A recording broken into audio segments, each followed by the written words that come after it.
ಪಾದ ಪದ್ಮಗಳಿಗೆ ನಮಸ್ಕರಿಸಿ ಕರಡಿ ಸಮ್ಮಾಳ ಬೇರೆ ತಮ್ಮಟಗಳ ವಾದ್ಯ, ಕರಡಿ ಸಮ್ಮಾಳ ಬೇರೆ ತಮ್ಮಟಗಳ ವಾದ್ಯ ಅತಿ ರಭಸದಿಂದ ಧ್ವನಿ ಬರುವಂತಹ,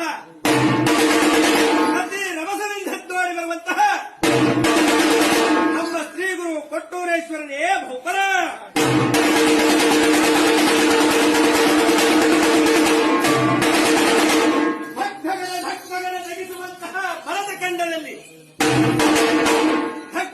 ಧಗ್ಧಗನ ಧಗಿಸುವಂತಹ ಭರತ ಕಂಡನು. ತುಂಬಿ ಪರಾಗ ಸ್ಪರ್ಶದಿಂದ ಒಪ್ಪುತ್ತಿರುವಂತಹ, ತುಂಬಿ ಪರಾಗ ಸ್ಪರ್ಶದಿಂದ ಒಪ್ಪುತ್ತಿರುವಂತಹ